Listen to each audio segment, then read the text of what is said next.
இன்னைக்கு கர்த்தருடைய வார்த்தை ஆண்டவர் சமூகத்துல காத்திருந்து, ஆண்டவரே உங்களுடைய பிள்ளைகளுக்கு நீங்க வார்த்தை கொடுக்கணும்னு சொல்லி காத்திருக்கும் பொழுது ஆண்டவர் கொடுத்த வார்த்தை எடுத்து வாசிங்க.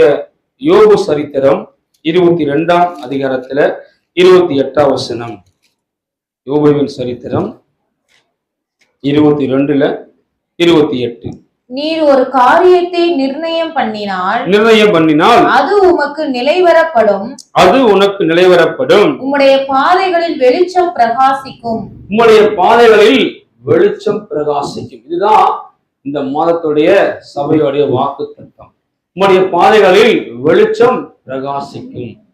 அப்ப ஏதோ ஒரு வெளிச்சத்தை ஆண்டவர் இந்த மாதத்துல உங்களுக்கு எனக்கு வைத்திருக்கிறார். அல்லேலூயா. இன்னைக்கு அநேகர் பார்த்தீங்கன்னா பைபிள் சொல்லி வெளிச்சத்தின் தேவன் சொல்லி நம்ம ஆராதிக்கிற தேவன் வெளிச்சத்தின் தேவன். பிசாசு இருளுக்கு அதிபதியா இருக்கிறான்.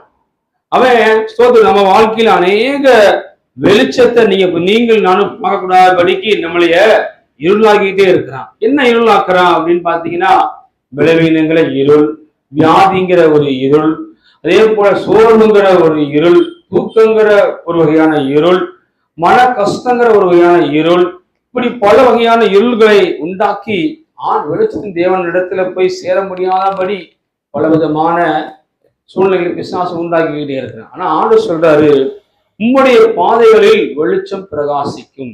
அப்ப எத்தனை பேருக்கு வெளிச்சம் பிடிக்கும், எத்தனை பேருக்கு இருள் பிடிக்கும்? கைதுங்க பார்ப்போம். எல்லாருக்கும் ஒரு வெளிச்சமா இருக்கிறது தான் பிடிக்கும். வெளிச்சம் ஒவ்வொருக்கும் எல்லாருக்கும் பிடிக்கும். ஒரு புது துணி எல்லாருக்கும் பிடிக்கும். ஒரு புதிய ஒரு உணவு எல்லாருக்கும் பிடிக்கும். அப்படி எப்ப புதுசுங்கிறது பிடிக்கும். வெளிச்சங்கிறது எல்லாருக்குமே பிடிக்கும். நம்ம வீட்டிலேயே ராத்திரி லைட் ஆஃப் பண்ணி தூங்கிட்டு இப்போ 1 மணிக்கு எந்திரிச்சு தண்ணி குடிக்க போறீங்க, இயற்கையில் நடந்து போயிடுவீங்களா? போக முடியாது. ஏன் போக முடியாது? நம்ம வீடு தான் நம்ம வச்ச பொருள் வச்ச இடத்துலயே இருக்கும். ஆனா அந்த இடத்துல என்ன இருக்குங்கிறது தெரியாது. பூச்சி வரலாம், ஏதோ ஒரு நம்மளே வெளிச்சத்துல நம்ம வீட்லயே லைட் போட்டுதான் ஒரு இடத்துக்கே கடந்து போகும். அப்ப நம்ம பாதையில இன்னைக்கு பிசாசு அநேக இருள்களை உண்டாக்கி வச்சிருக்கலாம். நீங்க இந்த காரியத்துல மேலே வந்துடக்கூடாதுன்னு சொல்லிட்டு, ஆனா ஆண்டவர் வெளிச்சத்தை இந்த பாதையில இந்த மாதத்துல உருவாக்குவேன்னு சொல்லி கத்த சொல்லுகிறார். செய்தியோட தலைப்பு என்னன்னா, உன் பாதைகளில் வெளிச்சம் பிரகாசிக்கும். இந்த மாதத்துல ஆண்டவர் ஏதோ ஒரு வெளிச்சத்தை, எது என் வாழ்க்கை இன்னைக்கு இருளா இருக்குதோ அதுல ஒரு வெளிச்சம் வரப்போகுது. அல்லேலூயா. ஏதோ எந்த பாதையில ஏதோ ஒரு காரிய வாழ்க்கை இன்னைக்கு இருளாவே வந்துட்டு இருக்குது அப்படின்னு நினைக்கிறீங்கன்னா, இந்த மாதத்துல நீங்க விசுவாசிப்பீங்கன்னா இந்த பாதையில வெளிச்சம் பிரகாசிக்கும். அல்லேலூயா, அல்லேலூயா. நம்ம வாழ்க்கையில வெளிச்சம் பிரகாசிக்கணுமா? பல வருஷமா காத்திருக்கிறேன், வெளிச்சம் வந்துருமா ஆண்டவரே, பல வருஷமா ஜெபிக்கிறேன், வெளிச்சம் வந்துருமா அப்படின்னு நீங்க கேள்வி கேட்பீரானால் நிச்சயமா அதுதான் விசுவாசம். அதுல ஒரு காலம் வெளிச்சம் வராது. அல்லேலூயா. ஏதோ ஒரு வெளிச்சத்தை என் வாழ்க்கையில இந்த மாதத்தை கர்த்தர் வைத்திருக்கிறார். அப்ப இந்த மாதத்துல வெளிச்சத்தை பார்க்க போறேன் அப்படின்னு நீங்க விசுவாசிச்சீங்கன்னா அந்த காரியத்துல வெளிச்சம் நிச்சயமாய் வாழ்க்கையில பிரகாசிக்கும். அல்லேலூயா. அதே போல எடுத்து வாசிங்க. அதே யோபு சரித்திரம் 24ஆம் அதிகாரத்துல 17ஆம் வசனம். விடிய காலமும் அவர்களுக்கு மரண இருள் போல் இருக்கிறது. கவனிங்க, ஆண்டவரே, விடியற் காலமும் என் வாழ்க்கையில ஒரு விடியல் கூட எனக்கு மரண இருள போல இருக்குது. விடிய காலம் கூட என் வாழ்க்கையில நான் ஜீவிக்கிறேன், சாப்பிடுறேன், ஆனாலும் என் வாழ்க்கையில வெளிச்சத்தை பார்க்க முடியலையே, இந்த காரியத்துல ஒரு ஆசீர்வாதத்தை பார்க்க முடியலையே. அப்ப விடிய காலம் கூட அவங்களுக்கு ஒரு மரண இருள் போல இருக்கிறது. அப்படிப்பட்டவன் மரண இருளின் பயங்கரத்தோடு பழகி இருக்கிறான். கவனிங்க சார், பத்தி சொல்லுவாங்க தெரியுமா? நானும் ஜெபம் பண்றேன் பாஸ்டர், ஆலயத்துக்கு போறேன், எல்லாம் செய்யறேன், இந்த காரியம் நடக்கவே இல்லை, அப்படியே பழகி போச்சு. என் வாழ்க்கையில என் வீட்டுக்கார ரசிக்கவே பட மாட்டார், என் குடும்பத்துல இருந்த உயர்வு வரவே வராது, என் பிள்ளைகளுக்கு ஒரு மேன்மை வரவே செய்யாது, என் பிள்ளைங்களுக்கு அடுத்த ஒரு சூழ்நிலையை கர்த்தர் கொண்டு போக மாட்டார், நாங்க இப்படியே தான் இருப்போம் அப்படின்னு சொல்லி இந்த உங்களுடைய இருக்கக்கூடிய விசுவாசங்கிறத வெளிச்சத்தை பிசாசி அவிசுவாசங்கிற இருளுக்குள்ள கொண்டு போயிடுமா? அப்படி கொண்டு போய் தேவைப்படுகளே நீங்க வெளிச்சத்துக்கு மாற்றவே முடியாது. உங்க மேல எனக்குள்ள வெளிச்சத்தின் தேவனை ஆராதிக்கிறேன், என் வாழ்க்கையில மரண இருளை போல பிரச்சனைகளும் போராட்டங்கள் வந்தாலும் அதை கர்த்தர் வெளிச்சமாய் மாற்றுவார் அப்படிங்கிற விசுவாசம் இருக்குமானால் உங்க வாழ்க்கையில் இருக்கக்கூடிய இருள் நீங்கி வெளிச்சம் பிரகாசிக்கும். இப்படியே கடல்லையே இருப்பேன், அப்படின்னு நீங்க நினைச்சீங்க அப்படின்னா அதான் இருள். அந்த கடலிலேயே உங்க வாழ்க்கை இருக்கும். இந்த கவலையிலேயே வாழ்க்கை இருக்குன்னு நினைச்சீங்கன்னா இந்த கவலையிலேயே வாழ்க்கை இருக்கும். நீங்க எதை நினைத்தீங்களோ அதன் பிரகாரம் உங்களை கர்த்தர் ஆஸ்வதிப்பாரு. என்னை கர்த்தர் ஆஸ்வதிப்பாரு, என்னை கர்த்தர் உயர்த்துவாரு, எனக்கு கொடுப்பாரு அப்படின்னு நினைச்சீங்கன்னா கர்த்தர் கொடுப்பாரு, நடத்துவார். யோபு 30ஆம் அதிகாரத்துல 26ஆம் வசனம். யோபு 30:26. நன்மைக்கு காத்திருந்த எனக்கு தீமை வந்தது. வெளிச்சத்தை வர பார்த்து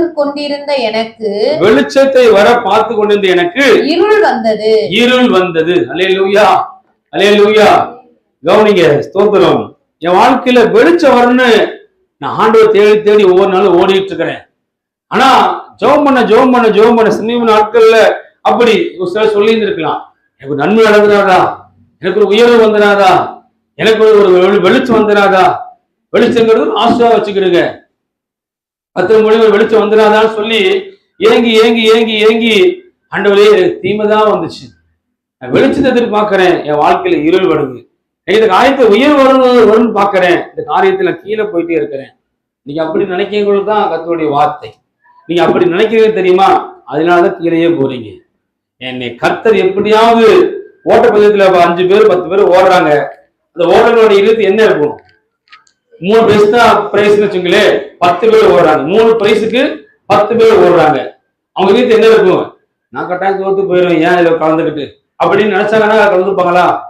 10 பேர் எப்படியாவது முந்தி அடிச்சு ஓடி பிரைஸை வாங்கிடணும், கடைசி பிரைஸ்னாச்சும் வாங்கிடணும் அப்படிங்கிற எண்ணம் தான் உங்களை ஓடிக்கிட்டு இருக்கும். 10 பேர் ஓட்டு 3 பிரைஸ் தான், இந்த 3 நான் வந்துட மாட்டேனா அப்படிங்கிற அந்த நம்பிக்கை தான் அவங்க ஓடுறாங்க. அதுல எப்படியாவது இந்த 3 பேர் 10 பேர் 3 பேர் வந்துடுவாங்க. அவங்க நம்பிக்கையும் அவங்க முயற்சியும்.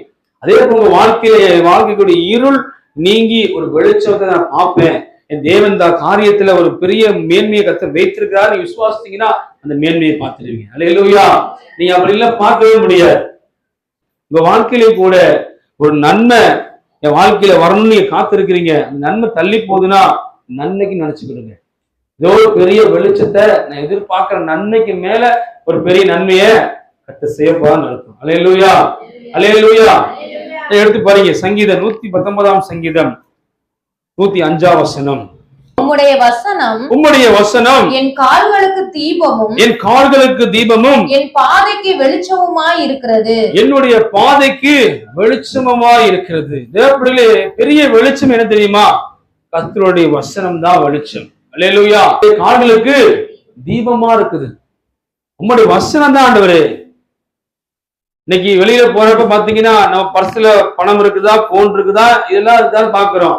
என்னைக்காவது யாராவது பைபிள் தூக்கிட்டீங்கன்னா போயிருக்கீங்களா? அதை ஏற்ப தூக்கிட்டு போறது, ஞாயிற்றுக்கிழமை சர்ச்சுக்கு தூக்கிட்டு வர்றது பெரிய சிரமமா இருக்குது. வெளியில போற பைபிள் தூக்கிட்டு போக முடியுமா? அதை தூக்கிட்டு போக முடியாது. அப்படி நம்ம நினைக்கிறோம். வேத வசனங்கள் நம்முடைய பாதைக்கு தீபமா இருக்குது. எத்தனையோ சூழ்நிலைகள் நீங்க இருள் சூழ்ந்த நேரத்துல ஒரு 50 வசனம் சொல்லி ஜெபிச்சு பாருங்களே, ஒரு 50 வசனம் சொல்லி ஜெபிச்சு பாருங்க. எவ்வளவு பெரிய இருளான சூழ்நிலையா இருந்தாலும் சரி, அது அப்படியே நமக்கு வெளிச்சமா கர்த்தர் மாத்தி கொடுத்துருவார். அவ வேத வசனங்கள் தான் நமக்கு தீபமா இருக்கு நம்முடைய பாதைக்கு. அதை நீங்க எடுத்து படிங்க. யோவான் 1ஆம் அதிகாரத்துல 9ஆம் வசனம். உலகத்திலே வந்து எந்த மனுஷனையும் பிரகாசிக்கிற ஒளியே அந்த மெய்யான ஒளி.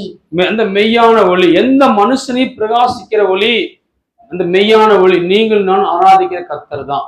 அவர் நம்ம கையில கொடுத்துற வேத புஸ்தகம் தான் வாழ்க்கையில் இருக்கக்கூடிய இருளை பிரகாசமாய் மாற்றும். வேத புஸ்தகம் ரொம்ப முக்கியம். நம்ம பாதைக்கு ஸ்தோத்திரம் வெளிச்சமா இருப்பதே கர்த்தருடைய வேத வசனம் தான். நம்ம தூக்கி அழகா தூக்கி டிவி பக்கத்துல அடிக்கிடுவோம், ஹீரோக்களை கொண்டு போய் வச்சிருவோம், அப்படிலாம் வச்சிருவோம். நம்ம வேத புஸ்தகம் நம்ம எப்பவும் நம்ம பக்கத்திலேயே இருக்கணும். நம்ம டெய்லி எடுத்துக்கணும். நான் அதிகம் 5 டெய்லி பைபிள் படிக்கணும். படிக்கலையே பார்ப்போம். சங்கீதம் 112ஆம் சங்கீதம் 4ஆம் வசனம். செம்மையானவர்களுக்கு இருளிலே வெளிச்சம் உதிக்கும், அவன் இரக்கமும் மன உருக்கமும் நீதியும் உள்ளவன். கவனிங்க, செம்மையானவனுக்கு இருளிலே வெளிச்சம் உதிக்கும். கர்த்தருக்கு பிரியமான பிள்ளைகளுக்கு, கர்த்தரை நம்பக்கூடிய பிள்ளைகளுக்கு கொஞ்சத்தை உண்மை உத்தமா இருக்கக்கூடிய பிள்ளைகளுக்கு அவங்க வாழ்க்கையில எவ்வளவு வகையான பிசாசு இருளை உண்டாக்குனாலும் சரி, அவங்க வாழ்க்கையில என்ன உண்டாகும்? வெளிச்சம் உதிக்கும். ஏசாயா 60:2 படிகளே. 62. இதோ காரிருள் பூமியையும் படிங்களே, இருள் பூமியையும் காரிருள் ஜனங்களையும் மூடும், ஆனாலும் உன்மேல் கர்த்தர் உதிப்பார், அவருடைய மகிமை உன்மேல் காணப்படும். கர்த்தருடைய மகிமை வேதத்துல யார் மீது காணப்பட்டுச்சு? இருள் சூழ்ந்த சூழ்நிலைகள்ல கர்த்தருடைய மகிமை யார் மீது காணப்பட்டுச்சுங்கிறத நம்ம நீ பார்த்து செபிச்சு முடிக்க போறோம். ஒரு தெரிந்த வேத பகுதி தான், எடுத்து வாசிங்க. யோபு சரித்திரம் 1ஆம் அதிகாரத்துல தேசத்திலே யோபு என்னும் பெயர் கொண்ட ஒரு மனுஷன் இருந்தான். அந்த மனுஷன் உத்தமனும் சன்மார்க்கனும் தேவனுக்கு பயந்து பொல்லாப்புக்கு விலகுறவருமாய் இருந்தான். கவனிங்க, யோபுவோட முதல் அதிகாரத்திலேயே ஆசீர்வாதத்தை வைத்த ஆண்டவர். பைபிள் எழுதப்பட்ட முதல் அதிகாரம் யோபு சரித்திரம் தான்.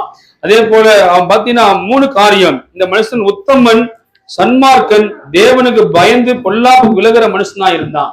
அப்ப ஸ்தோத்திரம், அந்த உத்தமன் அப்படின்னா ஸ்தோத்திரம், யோபுவோட இருதயம் பாத்தீங்கன்னா எடுத்து படிங்களே, யோபுவோட இருதயம் எந்த காரியத்திலையும் கர்த்தருக்கு மாத்திர முக்கியத்துவம் கொடுத்துச்சு. அவன் இருதயம் பாத்தீங்கன்னா நேர்மையா இருந்துச்சு எல்லா காரியத்திலையும். அது உத்தமனா இருந்தான். யோபு 2:9 படிங்க. 2:9. அப்பொழுது அவன் மனைவி அவனை பார்த்து, நீர் இன்னும் உம்முடைய உத்தமத்தில் உறுதியாய் நிற்கிறீரோ, தேவனை தூஷித்து ஜீவனை விடும் என்றார். கவனிங்க, ஏன் அந்த வார்த்தை யோபு மனைவி சொன்னாங்கிறத சொல்றேன் நான். அப்ப உத்தமத்தை இன்னுமா உறுதியா இருக்கிற யோபுக்கு வந்தது எல்லாம் தெரியும். அதை கொஞ்சம் விளக்கமா நான் பார்த்து நம்ம செபிக்க போறோம். யோபுக்கு வந்த மாதிரி உங்களுக்கு எனக்கு வந்தாச்சு, தேவ பிள்ளைகள் உயிரோடய பூமியில் இருக்க மாட்டோம், செத்து போயிடும் நம்ம எல்லாம். அப்ப பாருங்க, உத்தமத்துல உறுதியா இருந்தான். அதே போல சன்மார்க்கன்னா நேர்மையான பாதைகள் நடந்தான். கர்த்தருக்கு பிரியமான பாதைகள்ல நேர்மையா நடந்தான். அதுல பார்த்து யோபு 29:12-14 படிகளே. யோபு 29. முறையிடுகிற ஏழையையும் திக்கற்ற பிள்ளையையும் உதவியற்றவனையும் ரட்சித்து கெட்டு போக இருந்தவனுடைய ஆசீர்வாதம் என்மேல் வந்தது. விதவையின் இருதயத்தை கெம்பீரிக்க பண்ணினேன், நீதியை தரித்து கொண்டேன், அது என் உடுப்பாய் இருந்தது. என் நியாயம் எனக்கு சால்வையையும் பாகையுமாய் இருந்தது. நான் குருடனுக்கு கண்ணும் சப்பானிக்கு காலுமாய் இருந்தேன். நான் எளியவர்களுக்கு தகப்பனாய் இருந்து நான் அறியாத வழக்கை ஆராய்ந்து பார்த்தேன். அப்ப பாருங்க, சன்மார்க்கன் படிச்சு பாருங்க. அப்படியா சன்மார்க்கனா வாழ்ந்தான், நேர்மையான பாதைகள்ல அவன் இருந்தான். அதே போல பொல்லாப்புக்கு விலகுற மனுஷன், தீமைக்கு விலகுற மனுஷன். இந்த மனுஷனோடு சேர்ந்தா இந்த ஆள் குடிக்கிறான், இவங்களோட சேர்ந்து நம்மளும் குடிக்கிறான் ஆயிடுவோம் அப்படின்னு நினைச்சு அவங்களோட சேர மாட்டோம். அந்த மாதிரி அவருக்கு தீமை எது கர்த்தருக்கு பிரியம் இல்லையோ அதுல இருந்து விலகிடுவான். அந்த காரியம் நமக்கு தேவையில்லை. ஒருவேளை கர்த்தருக்கு பிரியமில்லாத வேலை இருக்கு அப்படின்னு இந்த வேலையிலிருந்து நம்ம விலகிடணும். இந்த வேலை நம்ம கர்த்தருக்கு பிரியம் இல்லாம இருக்குது, குடும்பத்துக்கு பிரியம் இல்லாம இருக்குன்னா அந்த வேலையிலிருந்து விலகிடணும். அதான் பொல்லாப்புக்கு விலகுற மனுஷன். உத்தமன், சன்மார்க்கன், பொல்லாப்புக்கு விலகுற, தேவனுக்கு பயந்து நடக்கிற மனுஷன். எந்த காரியத்திலையும் தேவனுக்கு பயந்து நடக்கிற மனுஷனா இருந்தான். அப்ப தேவனுக்கு பயந்து நடக்கணும். முதலாளிக்கு பயந்து நடக்கிறோம், எதுவும் பயந்து நடக்கிறோம், ஆனா தேவனுக்கு பயந்து நடக்கணும். இந்த காரியத்திலையும் கர்த்தர் பார்த்துட்டு இருக்கிறாரு. கர்த்தருடைய கண்களுக்கு முன்னாடி மறைவான சிருஷ்டி ஒன்றும் இல்லை, எல்லாம் சகல ஒரு பார்வைக்கு நிர்வாணமா இருக்குது. அப்ப அவருக்கு பயந்து நடக்கணும் அப்படின்னு ஒரு வாழ்க்கை வாழணும். அப்ப அந்த வாழ்க்கை யோபு வாழ்ந்தான். 2 படிகளே. யோபு 1:2 அவனுக்கு 7 குமாரரும் 3 குமாரத்திகளும் பிறந்தார்கள். 10 பிள்ளைங்க யோபுக்கு இருந்தாங்க. அவனுக்கு 7,000 ஆடுகளும் 3,000 ஒட்டகங்கள் 500 ஏறு மாடுகளும் 500 கழுதைகளும் ஆகிய மிருக ஜீவன்கள் இருந்தது மற்றும் இருந்ததுமன்றி திரளான பணிவிடைக்காரரும் இருந்தார்கள். கவனிங்க, இப்படி இருக்கக்கூடிய மனுஷன் உத்தமனா இருந்திருக்கிறான், சன்மார்க்கனா இருந்திருக்கிறான், பொல்லாப்பு குலகிற மனுஷனா இருந்திருக்கிறான், தேவனுக்கு பயந்து நடந்தான். நம்ம இன்னைக்கு ஸ்தோத்திரம், ஒரு 500 சம்பாதிச்சுட்டா நம்மளை கையில பிடிக்க முடியாது. அல்லேலூயா. ஒரு வீட்டை கட்டிட்டா ஆயத்தை முழந்துரும், ஆண்டவர் வந்துடும், டாடா பாய் பாய் ஆண்டவரே.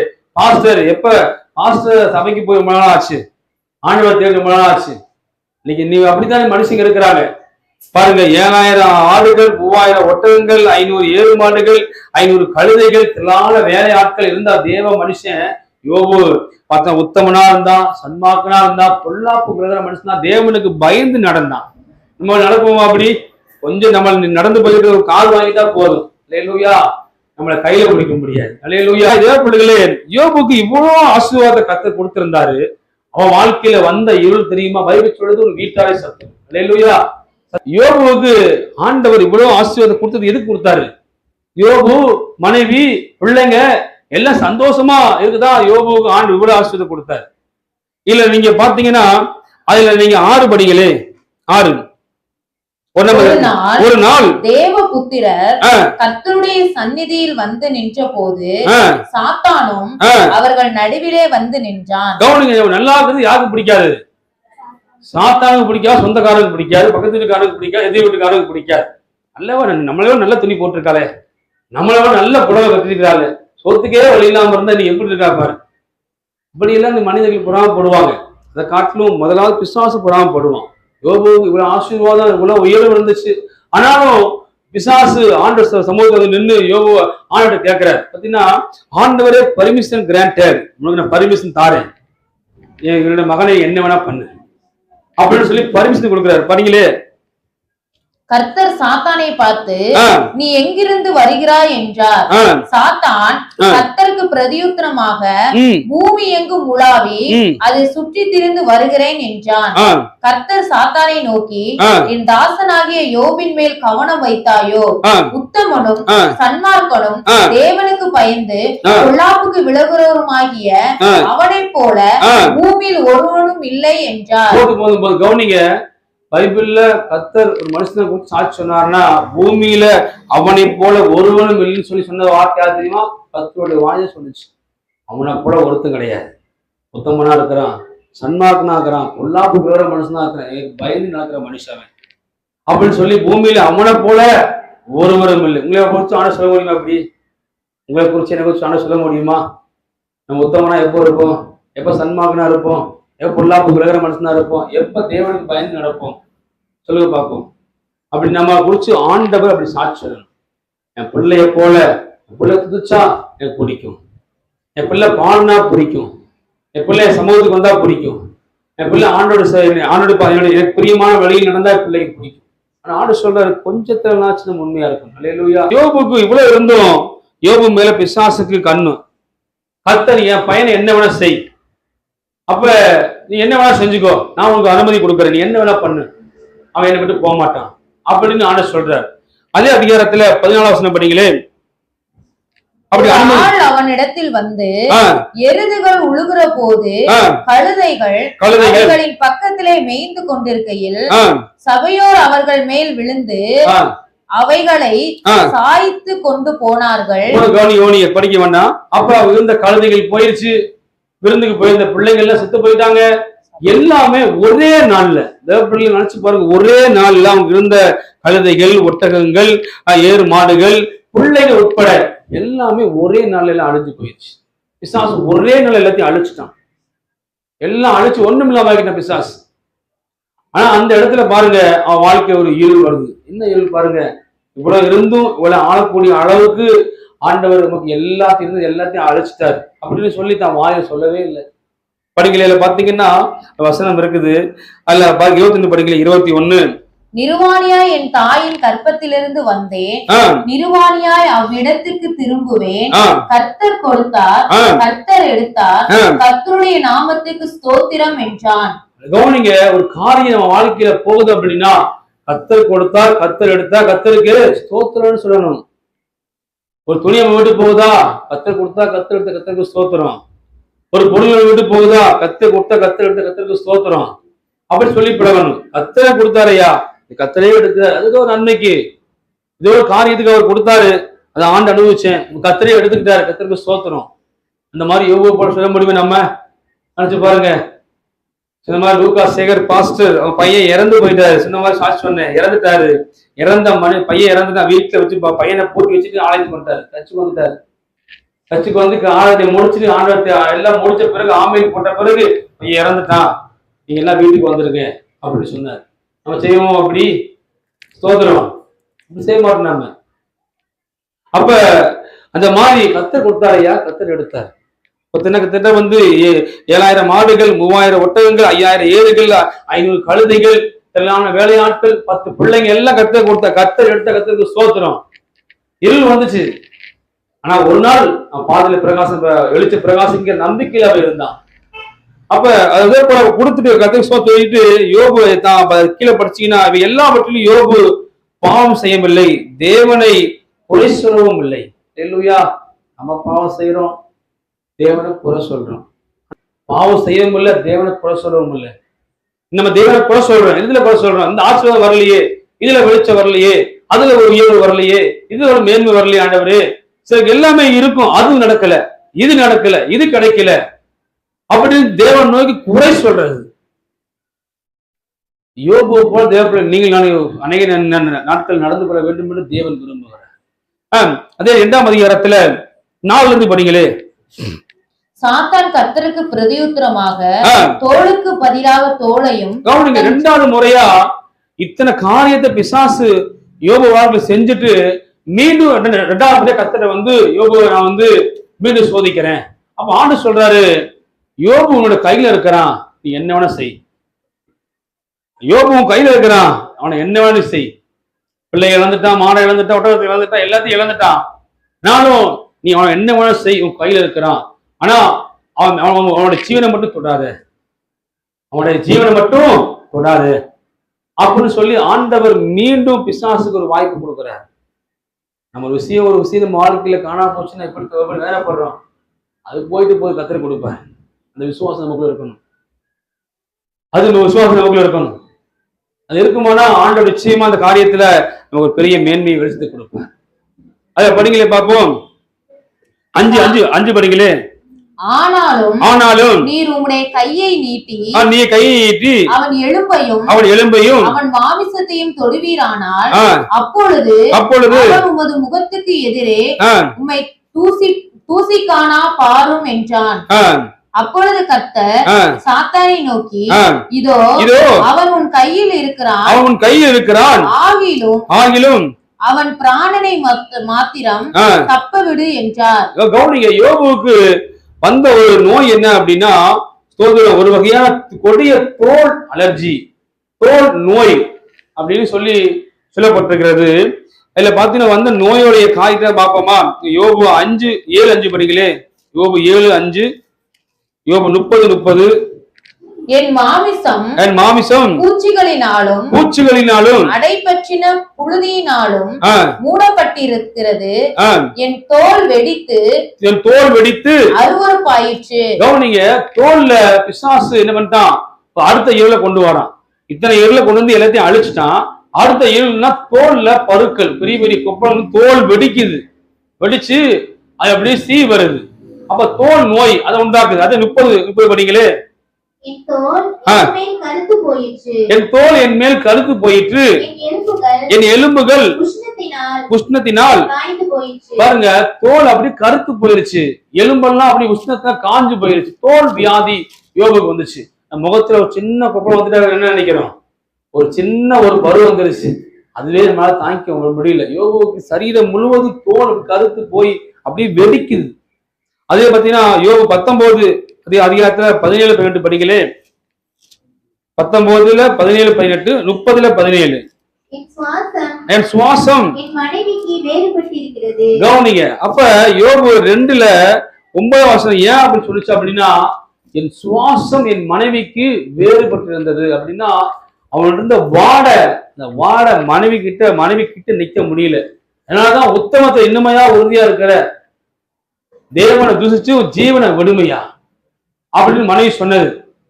தோல் வந்த பருக்கள் கொப்பளங்கள் வெடிச்சு அதுல சீ வந்து அந்த நாத்தம் தாங்க முடியாம இப்படி சுவாசம் மனைவிக்கு எப்படி இருந்துச்சாமா, வேறுபட்டு படிச்சு சிஸ்டர்.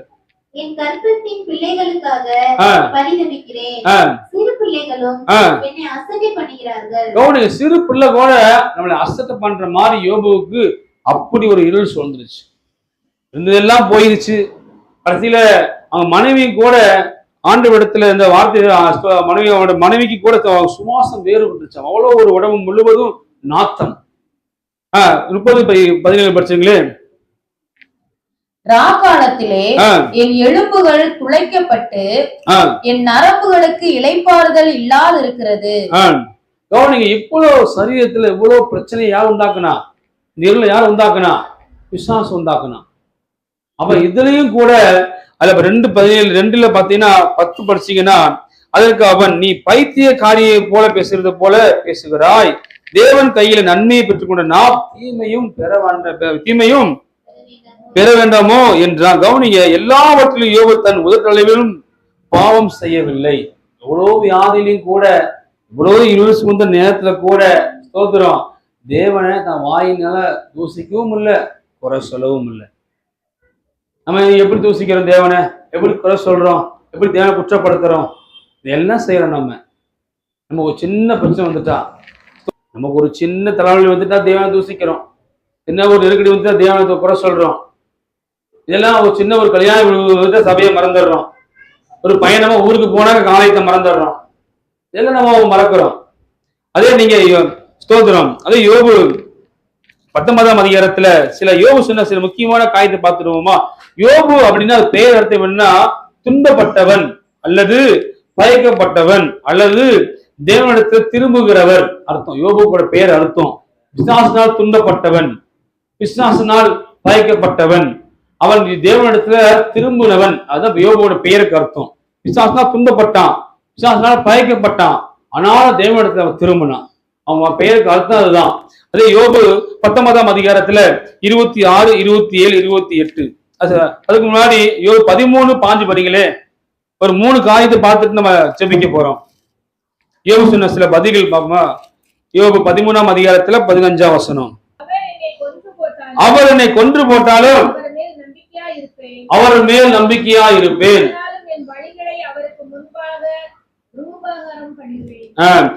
அதுக்கே படிச்சீங்களே, அவரே என் ரட்சிப்பு. கவனிங்க, இவ்வளவு வியாதியில இவ்வளவு இருள் சூழ்ந்த நேரத்திலையும் கூட யோபு, அவர் என்ன கொன்னாலும் பிரச்சனை இல்லையா, பிள்ளைய எடுத்துக்கிட்டாரு, மனைவியும் போயிட்டா, இருந்தது எல்லாம் அழிஞ்சு போயிடுச்சு, பிரச்சனை இல்லை, நான் என் ஜீவனே போனாலும் என் தேவனை தூசிக்க மாட்டேன். அல்லேலூயா. என் ஜீவனே போனாலும் தேவனை தூசிக்க மாட்டேன். என் ஜீவனே போனாலும் தேவனை நோக்கி குறை சொல்ல மாட்டேன். என் ஜீவனே போனாலும் தேவனை நோக்கி பாவம் செய்ய மாட்டேன். அவன் உத்தமத்துல அவளை இருள் சூழ்ந்த நேரத்துல உண்மையா இருந்திருக்கிறான். நம்ம இருப்போமா? அப்படி உண்மையா இருப்போமா? ஸ்தோத்திரம். யோபு இவ்வளவு காரியத்திலையும் கூட அதுல பார்த்தீங்கன்னா, அவர் கொன்று போட்டாலும் அவர் மேல் நம்பிக்கையா இருப்பேன், அந்த வார்த்தையை சொல்ற யோபு. அதே 23:8-9 படிகளே. அடுத்த யோபோட வார்த்தை பார்த்துருவோம். யோபு 23:8. இதோ நான் முன்னாக போனாலும் அவர் இல்லை, பின்னாக போனாலும் அவரை காணேன். இடது புறத்தில் அவர் கிரியை செய்தும் அவரை காணேன். வலது புறத்திலும் நான் அவரை காணாதபடிக்கு ஒளிந்திருக்கிறார். ஆனாலும் நான் போகும் வழியை அவர் அறிவார். அவர் என்னை சோதித்த பின் நான் பொன்னாக விளங்குவேன். கவனிங்க, யோபு 2வது வார்த்தை. 3 நண்பர்கள் தூசிக்கிறாங்க, 3 நண்பர்கள் காயப்படுத்துறாங்க, மனைவி வேணான்னு போயிட்டா, கொடியில இந்த வியாதினால இதெல்லாம் அழிஞ்சு போயிடுச்சு. ஓட்டு எடுத்து சொல்லிச்சுக்கிட்டே உட்கார்ந்து இருக்காரு. அவங்க நிலைமையை பார்த்துட்டு நண்பர்கள் 7 நாள் அவங்களோட கூட இருந்து பேசிக்கவே முடியல. அவ்வளவு ஒரு கொடூரமான நிலைமையில யோபு இருக்கிறாங்க. ஜீவன் தான் இருக்குது, வேற ஒண்ணும் இல்லை. அப்படி நிலைமை. நீ நமக்கு எல்லாம் இருக்குது, சில காரியங்கள் இல்லாதனால கர்த்தர் நோக்கி போக சொல்லிட்டு இருக்கிறோம். இது இல்லையே, அது இல்லையே, அது செய்யலையே, இது செய்யலையே, ஆண்டவர் செய்யலையே அப்படின்னு சொல்லிட்டு இருக்கோம் நாங்க. அப்ப அது இந்த 2வது யோபு சொன்ன வார்த்தை. அப்ப 3வது அதே யோபு 19ஆம் அதிகாரத்துல 26, 27 படிகளே, 26 படிகளே. அழுகி போன பின்பு என் மாம்சத்திலிருந்து தேவனை பார்ப்பேன், அவரை நானே பார்ப்பேன், அந்நிய கண்கள் அல்ல. கவனிங்க, நான் செத்தாலும் பிரச்சனை இல்ல, என் அந்நிய கண்களே, சொந்த கண்களே தேவனை பார்ப்பேன். தேவப்படையில் இந்த பூமியில் நீங்களாலும் வாழ்றோம், நம்ம கண்களால ராஜ்யத்திலுமே நிக்கணும். அதை மறந்து போயக்கூடாது. நம்ம இந்த பூமி என்ன ஒரு வாழ்க்கை வாழ்ந்துட்டு எப்படி வாழ்ந்துட்டு போயிடலாம். செத்து போனா ஆண்டு சமூகத்துல போய் அவர் கண்களால ஒரு நாயத்தின் அவரை பார்க்கணும். அந்த பயம் இருந்துட்டா போதும். தேவப்படையிலே கர்த்தருடைய காரியத்துல எல்லாத்தையும் நம்ம பயந்து நடப்போம், உத்தமனா இருப்போம், சன்மார்க்கனா இருப்போம், நீதிமானா இருப்போம். அது இல்லை அனைவருக்கு. இல்லாத நான் செத்தா பாத்துக்கலாம், அப்ப போய் பாத்துக்கலாம், அப்ப போனா கண்களார பார்க்கவே முடியாது. நம்ம பார்க்க இருந்து பார்ப்போம், நரகத்தை பார்ப்போம். நரகம் தான் நமக்கு இருக்கு. இப்ப கண்கள் இருக்குல்ல, இந்த கண்களை கத்த தேடி வராம, வேதத்தை வாசிக்காம, படிக்காம, யோபு போல இத்தனை இருள் சூழ்ந்த நேரத்திலையும் கூட ஆண்டவர் மேல குறை சொல்லாம, பாவம் செய்யாம, அவர் கொண்டு போட்டலாம், அவருக்கு உண்மையா இருப்பேன், நான் போகும் வழியும் அறிவார் ஒரு சோதிக்கப்பட்ட பேர் பொண்ணாக விலங்குகள் சொன்னா, என் தேகம் முழுவதும் தோல்வு அழகி போய் சேர்த்து போனாலும் என் சொந்த கண்களை அந்நிய என்னுடைய கண்களால் அவர் பார்ப்பேன்னு சொன்னான். இத்தனை காரியத்தை யோபு சொன்னான். நம்ம சொல்ல முடியுமா? அப்படி சொல்ல முடியாது. சொல்ல நமக்கு ஆண்டு யோபு போல இல்லாமல் கூட பரவாயில்ல, கர்த்தருக்குள்ள கொஞ்ச நாச்சு நம்ம விசுவாசமா இருக்கணும். கொஞ்ச நாச்சு என்ன பிரச்சனை சூழ்நிலைனாலும் ஒரு வெளிச்சைய வாழ்க்கையில இருக்குது, அப்படியே விசுவாசம் நமக்குள்ள இருக்கணும். படி 25 படிங்களே, என் மீட்பர் உயிரோடு இருக்கிறார். அதே 19:25. என் மீட்பர் உயிரோடு இருக்கிறார் என்றும் அவர் கடைசி நாளில் பூமியின் மேல் இருப்பார் என்றும் நான் அறிந்திருக்கிறேன். கவனிங்க, எல்லா காரியத்திலும் இவ்வளவு இருள் சொன்னா யோசிச்சு பார்த்தேன். ஆண்டவரே, யோபு வாழ்க்கையில இவ்வளவு பணக்காரனா இருந்தவன் பரதேசியா ஆயிட்டான், எல்லாத்தையும் இழந்துட்டான். தோல்வியாதி வந்து பிசாசு போட்டு வாட்டி எடுக்குது, மனைவி கூட நாத்தம் தாங்க முடியாம விட்டு போயிட்டா, நண்பர்கள் தூசிக்கிறாங்க. இவ்வளவு வேதனையும் கூட எப்படி தாண்டவர் இவ்வளவு இருள் சூழ்ந்த நிலைமையில ஒரு சின்ன விஷயம் நம்ம வாழ்க்கையில் நடந்துட்டா எப்படி நமக்கு வருத்தப்படுறோம். சோறு திங்கிறது இல்லை, தூங்குறது இல்லை, போறது இல்லை, வர்றது இல்லை, இந்த நம்மளும் அதாவா இருக்குது. இத்தனை காரியம் நடந்துச்சு அவனுக்கு. ஒரு 7 மாடு இருந்தா இந்த பகுதியில ஒரு மாடு இருந்தாலும் கையில பிடிக்க முடியாது, ஒரு சின்ன இடம் இருந்தா கையில பிடிக்க முடியாது. இன்னைக்கு இவ்வளவு மாடுகள், 7000 மாடுகள், 3000 ஒட்டகங்கள், 7 மாடுகள், 500 கழுதைகள், திரளான வேலையாட்கள், 10 பிள்ளைங்க, 10 அந்த பகுதியிலேயே அவன் தான் பெரிய பணக்காரன். அப்படி வாழ்ந்தவனுக்கு இவ்வளவு இருள். அந்த இருளையும் கூட கர்த்தரை பிரசன்ன தூசிக்கல. அவர் மேல விசுவாசம், என் வழி அவருக்கு தெரியும், என் வழி அவருக்கு தெரியும், என் வழி அவருக்கு தெரியும். என் சோதனைப்படவே நான் பொண்ணாக சொல்லிப்பேன், நான் அழகி செத்து போனாலும் பிரச்சனை இல்லை. வைராக்கியம் யோபுக்கு இருந்துச்சு. நமக்கு அப்படி இருக்குதா? அப்படி இருக்கிறது கிடையாது. அதனாலதான் யோபுக்கு கத்து செஞ்சாரு. யோபு 42ஆம் அதிகாரத்தில் 2வது படிகளே, யோபு 42 கடைசி யோபு பத்தினா 1ஆம் அதிகாரத்திலிருந்து 41 முடியும் அதிகாரம் முடியும் யோபுக்கு பாடுகள் தான். இருள் சூழ்ந்த நிலைமை தான். ஆனாலும் என் பாதைகள்ல வெளிச்சம் பிரகாசிக்கும். ஏன்னா ஆராதிக்கிற தேவன் வெளிச்சமானவர்கள் அவன் அறிந்திருந்தான். தேவரி சகலத்தையும் செய்ய வல்லவர் நீர், செய்ய நினைத்தது தடைபடாது என்பதை அறிந்திருக்கிறேன். கவனிங்க, ஆண்டவரே நீ சகலத்தையும் செய்ய வல்லவர், செய்ய நினைத்தது என் வாழ்க்கையில தடைபடாது. எத்தனை இருள் சூழ்ந்திருந்தாலும் சரி ஆண்டவரே, என் வாழ்க்கையில நீங்க செய்ய நினைத்த காரியம் தடைபடாது அப்படிங்கிற வைராக்கியம் உங்களுக்கு எனக்கு இருக்குமானால், எந்த காரியத்துல வாழ்க்கை இருள் சூழ்ந்திருக்கோ அந்த காரியத்துல ஒரு பெரிய வெளிச்சத்தை நீங்க பார்ப்பீங்க. அல்லேலூயா, அல்லேலூயா, அல்லேலூயா, அல்லேலூயா. அது தன்னுடைய நண்பருக்காக யோபு செபிச்சான். கர்த்தர் யோபோட சிறையிருப்பை மாத்தினார். பாத்தீங்கன்னா என்ன மாதிரி சிறையிருப்பை மாத்தினார் பாத்தீங்கன்னா, 2 மடங்கான வாழ்க்கையில இந்த சிறையிருப்பை மாத்தி 2 மடங்கு ஆசீர்வாதம் கொடுத்தார். 7000 மாடுகள்லாம் அவ 14000 மாடுகள், 3000 ஒட்டகங்கள்லாம் 6000 ஒட்டகங்கள், எல்லாத்தையும் ஆண்டு டபுளா கொடுத்தார். மனைவியை மட்டும் சிங்கிளா தான் கொடுத்தார். அல்லேலூயா. போன மனைவி திருப்பி வந்துட்டான். ஆனா யோபு மனைவி திருப்பி வரும்போது யோபு மனைவி ஏத்துக்கிட்டாரு. 10 பிள்ளைகளுக்கு பிள்ளைகளுக்காக கொடுத்தாரு. 6 மாடுகளுக்கு டபுள் மடங்கு ஆண்டு கொடுத்தார். எது தெரியுமா? என் வெளிச்சத்தில் இந்த இருள்ல ஒரு வெளிச்சம் பிரகாசிங்கிற வைராக்கியம் யாருக்கு வந்துச்சு? யோபுக்கு இருந்துச்சு. அல்லேலூயா. யோபுக்கு இருந்ததுனாலதான் பாதையில வெளிச்சம் பிரகாசிச்சு. அதே அதிகாரத்துக்கு லாஸ்ட் பாத்தீங்கன்னா ஆண்டவர் 2 கொடுத்தாரு. 16 படிக்கல 16. இதற்கு பின்பு யோபு 140 வருஷம் உயிரோடு இருந்து இந்த பாடுகள் இருள் சூழ்ந்த நிலைமையில ஆண்டு உன்னே அந்த நிலை வெளிச்ச பிரகாசம் 140 வயசுக்குரிய யோபு உயிரோட வாழ்ந்தான். 4 தலைமுறையாக எத்தனை தலைமுறையை பார்த்தான்? 4 தலைமுறையை பார்த்தான். அல்லேலூயா. 4 தலைமுறையை பார்த்து உயிரோட வாழ்ந்து பிள்ளைகளையும் கண்டான். யோபு நெடுநாளா இருந்து பூரண வயதுள்ளவனாய் மரித்தான். தேவ பிள்ளைகளே, உங்க வாழ்க்கை இன்னைக்கு இருள் சூழ்ந்திருக்கலாம். எவ்வளவு இருள் சூழ்ந்திருக்கலாம், எவ்வளவு வியாதி, எவ்வளவு நெருக்கடி, எவ்வளவு போராட்டம், எவ்வளவு கண்ணீர். சிலர் பாத்தீங்கன்னா சில இருள் தப்பிப்பதற்கு நம்மளா வெளிச்சு தேடிக்குவோம். இதுல இருந்து தப்பிக்க அங்க போயிடும், தப்பு கிடையாது. கொஞ்ச நாள் வந்து இருள் வாழ்றதுக்கு அங்கிட்டு போயிடுவோம். இருள்ல ஒரு பெரிய வெளிச்சத்தை நான் பார்ப்பேன்னு சொல்லி நீங்க என்னைக்கு நீங்க அப்படி விசுவாசமா இருக்கீங்களோ உங்க வாழ்க்கை பெரிய வெளிச்சத்தை கர்த்தர் ஒதுக்கி செய்வார். யாரும் எழுத நிற்போமா? இந்த நாள்ல பாடினோம், ஆராதிச்சோம், உங்களுடைய வார்த்தையை கேட்டோம். இதோ நாங்க கேட்டோம், பாடினோம், ஆராய்ச்சி காதுல வாங்கி விட்டுட்டு போகாம இருதயம் என்று பழகில வேத வசனத்தின் பிறகு இருதயம் என்று பழகில அதை எங்களை எழுத வைத்து நிச்சயமாய் இந்த இருள் சூழ்ந்த எங்க வாழ்க்கையில ஒரு பெரிய வெளிச்சத்தை அது இந்த சபையுடைய வாக்குத்தத்தம் தேவ பிள்ளைகளே வாக்குத்தத்தம் பண்ணினவர் அவர் நேற்றும் இன்றும் என்றும் மாறாதவா இருக்கிறார், உண்மையுள்ளவரா இருக்கிறார் தேவ பிள்ளைகளே. நிச்சயமாய் ஒரு பெரிய வெளிச்சம் இந்த மாதத்துல வைத்திருக்கிறார். நாங்கள் விசுவாசத்து யோகோ போல விசுவாசிச்சு இந்த வெளிச்சத்தை பெற்றுக்கொள்ள உதவி செய்யுங்க ராஜா. இப்போது கூட நான் இங்கிருந்து கடந்து போகிறோம். நீ அடுத்த வாரங்கள் பார்க்கும் பொழுது இன்னும் விசுவாசத்தை வளர, இன்னும் வேதத்தை வாசிக்க, இன்னும் கர்த்தருக்கு நேரத்தை கொடுக்க உண்மை உள்ள பிள்ளைகளா எங்களை இங்க மாற்ற வேண்டுமா ஜெபிக்கிறோம்.